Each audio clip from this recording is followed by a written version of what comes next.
Olá, boa noite. Eu sou William Galvão e começa agora o Jornal da Justiça desta quinta-feira, 31 de agosto.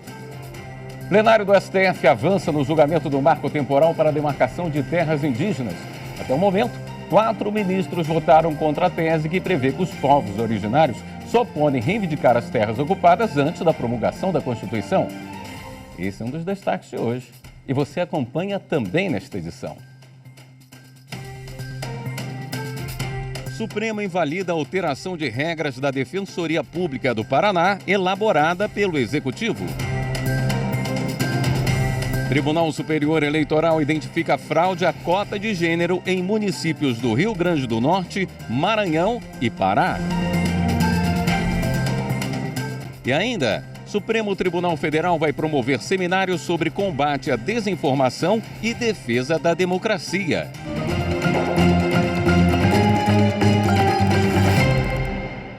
O Supremo Tribunal Federal retomou hoje o julgamento que discute o marco temporal para a demarcação de terras indígenas. A repórter Marta Ferreira acompanhou. Dezenas de indígenas de todo o país se mobilizaram para acompanhar a sessão em uma estrutura montada no estacionamento ao lado do Supremo. Eles vieram se manifestar contra a tese do marco temporal. No plenário, lideranças como a ministra dos Povos Indígenas, Sônia Guajajara, também estavam atentas aos votos. O marco temporal é uma tese jurídica segundo a qual os povos indígenas têm direito apenas às terras que ocupavam ou já disputavam em 5 de outubro de 1988, data da promulgação da Constituição Federal. A discussão chegou ao Supremo após disputa pela posse de uma terra indígena em Santa Catarina, habitada por 3 povos. O Instituto do Meio Ambiente do Estado entrou na Justiça pedindo a reintegração de posse da área contra a Fundação Nacional do Índio e o povo indígena Xoclém.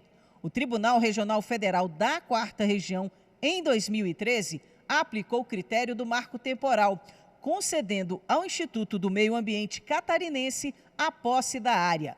A FUNAI, então, recorreu ao Supremo, que entendeu que o tema tem repercussão geral reconhecida, ou seja, a decisão tomada aqui vale para todos os processos do tipo no país. Dados do Conselho Nacional de Justiça apontam que há 226 processos suspensos nas instâncias inferiores do Judiciário, aguardando uma definição sobre esse tema. O recurso começou a ser julgado no STF em setembro de 2021, mas um pedido de vista suspendeu a discussão. O relator, ministro Edson Fachin, e o ministro Alexandre de Moraes votaram contra a tese do marco temporal. Eles entendem que a posse da terra indígena é definida por tradicionalidade. A divergência foi aberta pelo ministro Nunes Marques. Ele afirmou que a decisão do STF no julgamento do caso da terra indígena Raposa Serra do Sol, em que foi adotado o marco temporal, é a solução que melhor concilia os interesses do país e dos indígenas. Na retomada do julgamento, o ministro André Mendonça concluiu o voto se manifestando a favor do marco temporal, por entender que é necessário haver um marco objetivo que possa garantir segurança jurídica a essa questão. Ele propôs a seguinte tese, divergindo em alguns pontos das propostas já apresentadas. 4.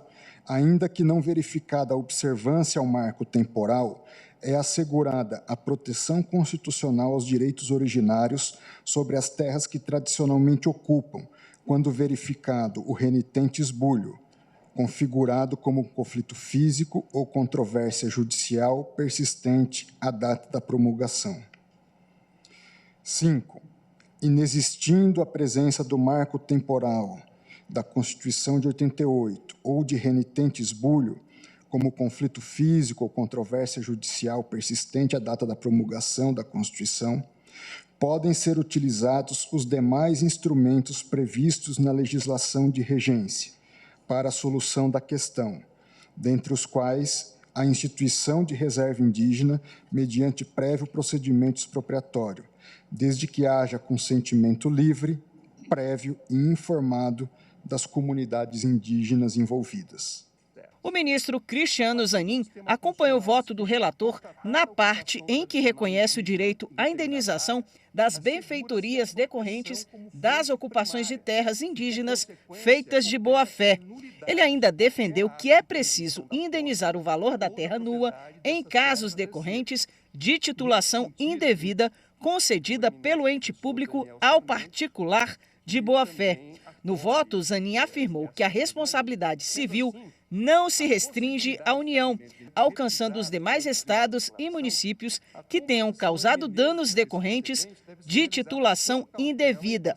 Assim, votou contra o marco temporal. Acompanho nesse ponto o eminente relator, ministro Edson Fachin, quanto à racionalidade do cerne do seu voto, reafirmando que a escolha do constituinte originário foi no sentido de que a proteção constitucional dos direitos originários sobre as terras tradicionalmente ocupadas pelas comunidades indígenas independe da existência de marco temporal em 5 de outubro de 1988. A sessão plenária do STF terminou agora há pouco. Vamos falar ao vivo com a repórter Marta Ferreira, que tem mais informações para a gente. Boa noite, Marta. Boa noite, William. Boa noite a todos. Na sequência da sessão, votou o ministro Luiz Roberto Barroso. Ele votou contra a tese do marco temporal. No caso concreto, ele deu provimento ao recurso interposto pela FUNAI. No caso da tese, ele se alinhou à tese apresentada pelo relator, o ministro Edson Fachin, com as complementações feitas hoje pelo ministro Cristiano Zanin. Agora já são 4 votos contra a tese do marco temporal e 2 a favor. Depois do voto do ministro Luiz Roberto Barroso, o julgamento foi suspenso e será retomado na próxima semana com o voto do ministro Fux e dos demais ministros. William. Obrigado pelas atualizações, Marta. Uma decisão unânime do Supremo derrubou dispositivos de uma lei do Paraná que permitia ao governador reduzir o orçamento e interferir no trabalho da Defensoria Pública do Estado. A norma estava suspensa desde 2015. Acompanhe a reportagem de Amanda Mustafa. A ação no Supremo Tribunal Federal foi apresentada pela Associação Nacional de Defensores Públicos, questionando uma lei de 2014 do estado do Paraná que permitia ao governador reduzir o orçamento da Defensoria Pública Estadual e limitar a autonomia funcional e administrativa do órgão. Segundo a associação, desde que a Defensoria Pública do Paraná foi criada, o governo do estado vinha criando obstáculos que atrapalhavam o trabalho da instituição e subordinavam a defensoria ao governo. A norma foi suspensa em fevereiro de 2015 por uma decisão liminar do ministro Ricardo Lewandowski. Em decisão unânime, o plenário do STF declarou que as regras criadas pelo governo do Paraná são inconstitucionais. O relator da ação, ministro Nunes Marques, argumentou que, de acordo com a Constituição Federal, somente o defensor público-geral do Estado pode apresentar proposta de lei sobre o orçamento ou atividades do órgão.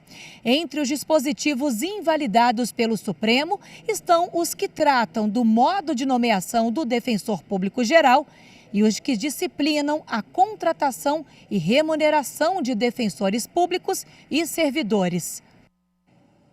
O plenário virtual do Supremo decidiu que a audiência de ratificação para confirmar a representação em acusações de violência doméstica deve ser pedida pelas vítimas e não por iniciativa própria dos juízes. Repórter Renato Rosa tem os detalhes.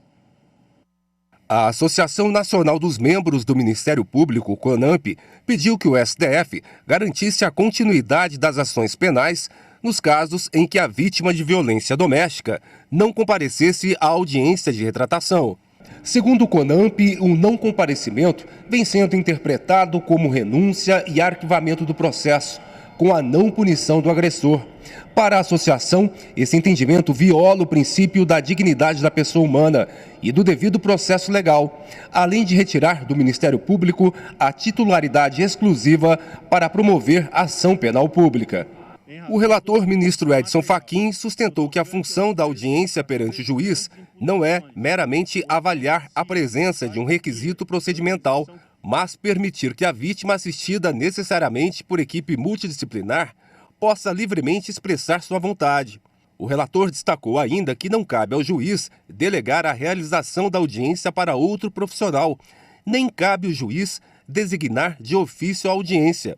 Qualquer outra finalidade ou qualquer estereótipo criado pelo Poder Judiciário para imaginar que a audiência é obrigatória viola o direito à igualdade porque discrimina injustamente a vítima de violência. A garantia da liberdade só é assegurada se for a mulher quem exclusivamente solicita audiência.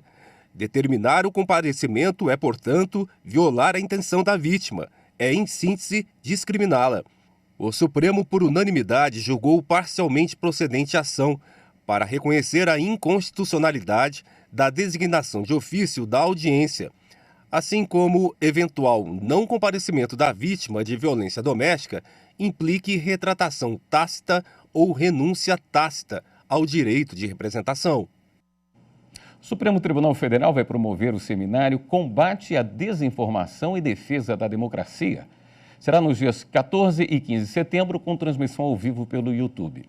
7 painéis discutirão temas como o fortalecimento do sistema de justiça no enfrentamento à desinformação, a educação midiática e as pesquisas acadêmicas sobre o tema, além da importância do trabalho das agências de checagem. A proposta é promover o intercâmbio de ações, boas práticas e recomendações no combate à desinformação, à disseminação de informações falsas ou distorcidas e do discurso de ódio. Além dos debates, será lançado o livro Desinformação, o Mal do Século, resultado da parceria entre o STF e a Universidade de Brasília. As inscrições vão até o dia 8 de setembro. Todas as informações estão no site stf.jus.br. A seguir, TSE identifica fraude à cota de gênero em municípios do Rio Grande do Norte, Maranhão e Pará. Voltamos em instantes.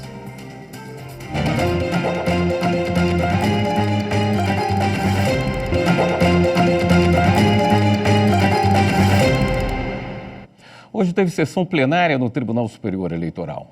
Os ministros reconheceram fraude à cota de gênero em Macau, no Rio Grande do Norte, nas eleições municipais de 2020.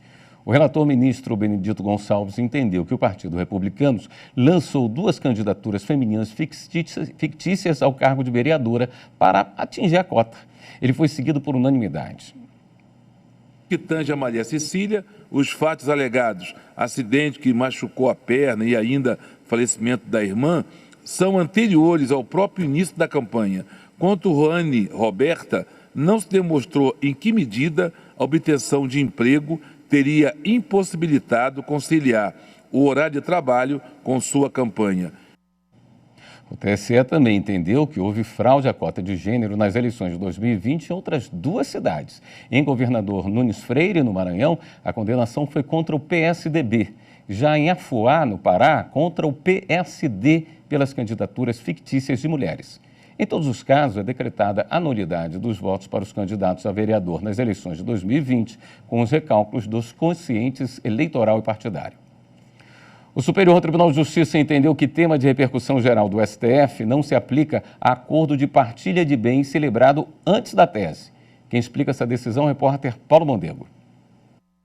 No curso da ação de inventário, os 4 irmãos e a companheira do falecido firmaram um acordo para a partilha de bens e direitos, requerendo homologação judicial da avença. 4 anos após a celebração do acordo, mas ainda antes de sua homologação, o STF julgou o tema 809 e declarou inconstitucional a distinção de regimes sucessórios entre cônjuges e companheiros prevista no Código Civil, que havia embasado a ação de inventário e o acordo celebrado entre as partes. Cerca de 2 anos após a fixação da tese, a companheira do falecido pediu a exclusão dos irmãos e o deferimento integral da herança em seu favor. O pedido foi acolhido pelo juízo de primeiro grau em decisão confirmada pelo Tribunal de Justiça de Minas Gerais.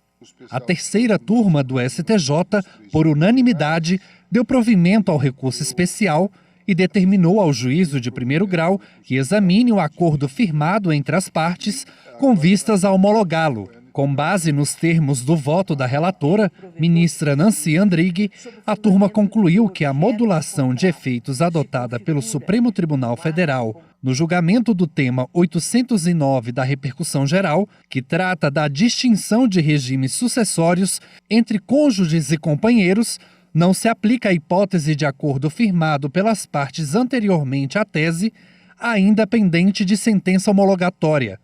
Com isso, o colegiado reformou o acórdão que havia excluído 4 irmãos de um acordo de sucessão.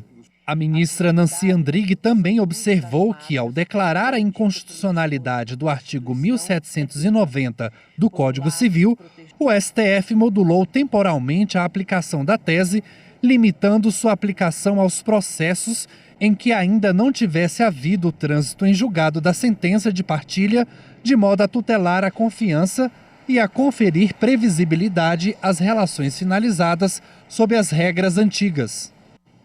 Um olhar mais humano e fraterno no trabalho do judiciário. Essa é uma das principais temáticas da obra Debates Contemporâneos da Justiça Penal, estudos em homenagem ao ministro Reinaldo Soares da Fonseca, lançada no Espaço Cultural do Superior Tribunal de Justiça. Repórter Kátia Gomes conta como foi. No lançamento do livro, o homenageado afirmou que o foco está na justiça penal, que, marcada por dramas humanos, merece um olhar atencioso para os mais vulneráveis. Nós separamos o joio do trigo e trabalhamos com a macrocriminalidade de uma forma e com a criminalidade comum, com a preocupação com a ressocialização. E essa ressocialização faz parte também de uma proposta constitucional da dignidade da pessoa humana, inserindo os presos, aqueles que estão no sistema carcerário, na ideia da educação, da saúde, das políticas públicas e assim pensando na possibilidade de ressocializar aquele que cometeu o ilícito penal, mas que tem o direito também de abrir a janela e de olhar o sol. A coletânea foi organizada pelos defensores públicos William Ackerman, Rodrigo Casimiro Reis e Murilo Casas Maia.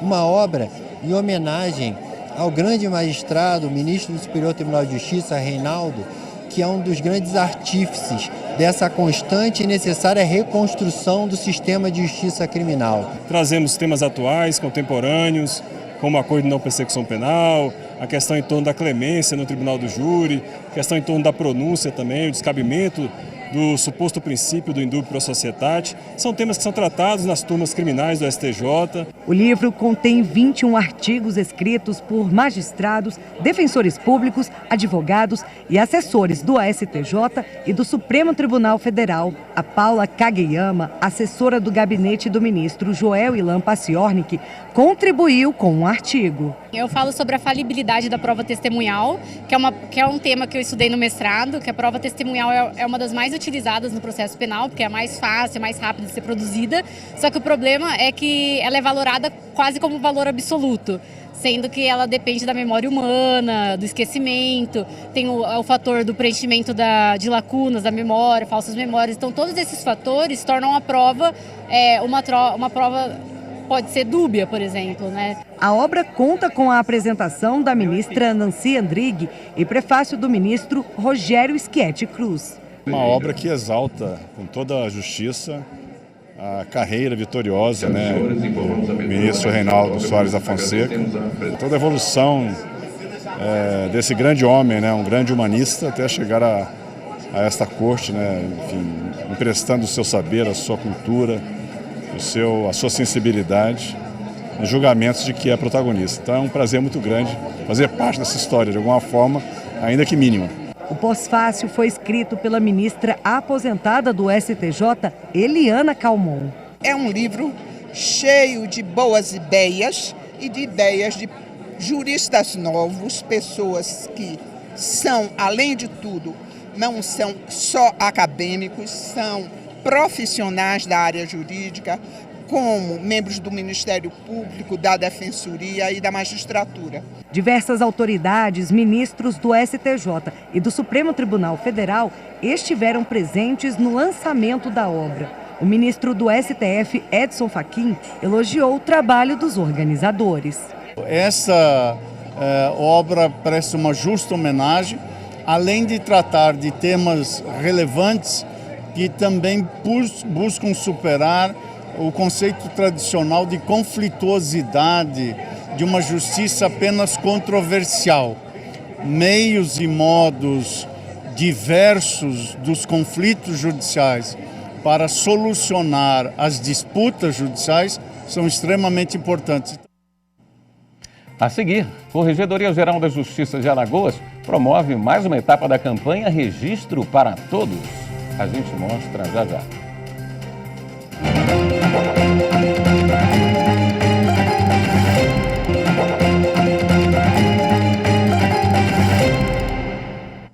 A gente fala agora da campanha Registro para Todos, da Corregedoria Geral da Justiça de Alagoas. Desta vez a ação chegou a Delmiro Gouveia, no sertão do estado. Confira na reportagem de André Risco. Durante 2 dias, a população contou com a emissão gratuita de 8 documentos, como explicou o juiz auxiliar da Corregedoria, Anderson Passos. Primeiro, as questões relacionadas ao registro civil, expedição de certidão de nascimento, certidão de casamento, certidão de óbito, mas também, através dos órgãos parceiros, nós estamos aqui expedindo carteira de identidade, carteira de trabalho, CPF, cartão SUS, além de vacinação. O magistrado disse ainda que a ideia surgiu após a realização da campanha Registre-se do CNJ, que emitiu mais de 800 certidões em Maceió e Arapiraca em maio deste ano. O CNJ tem um programa chamado Registre-se, que é de âmbito nacional, mas a Corregedoria Geral de Justiça de Alagoas criou o seu programa local, que é o Registro para Todos. A nossa ideia é poder atender todo o estado de Alagoas, todas as regiões do estado de Alagoas, e começamos pelo sertão, começamos aqui por Delmiro Gouveia e depois nós vamos, obviamente, realizar a ação em outras localidades. Segundo o magistrado, foram atendidas pessoas da região e também de outros estados. Através do nosso sistema digitalizado, nós podemos fazer pedidos de expedição de certidão de nascimento, inclusive para pessoas que foram registradas em outros estados. Então, a CRC, que é um sistema que unifica todo o Brasil, permite que nós façamos esse tipo de solicitação. Então, o indivíduo foi registrado em Salvador, foi registrado em Maceió, através do sistema fazemos o pedido, o cartório recebe esse pedido para expedir a segunda via, vai nos livros, confere e nos manda os dados para que possamos imprimir aqui, na hora, a certidão digitalizada e nós entregamos ela materializada para os usuários. A ação contou com a participação de parceiros, como serventias extrajudiciais, Superintendência Regional do Trabalho em Alagoas, Receita Federal, Secretarias Municipais de Delmiro Gouveia e Arpem. Segundo Wagner Falcão, essa é uma oportunidade de garantir cidadania para a população mais carente. Esses eventos são de suma importância, né? Pois dá a possibilidade do cidadão de retirar a segunda via da sua certidão de nascimento, a certidão de óbito, caso seja necessário, e a certidão de casamento. E o público que participa desses eventos são os públicos carentes, né, que não têm a condição de fazer o pagamento desses pedidos. A Edeilza aproveitou para tirar a segunda via da certidão de nascimento. Segundo ela, o documento já estava vencido e precisava ser atualizado. Já estava na hora, essa oportunidade foi divina.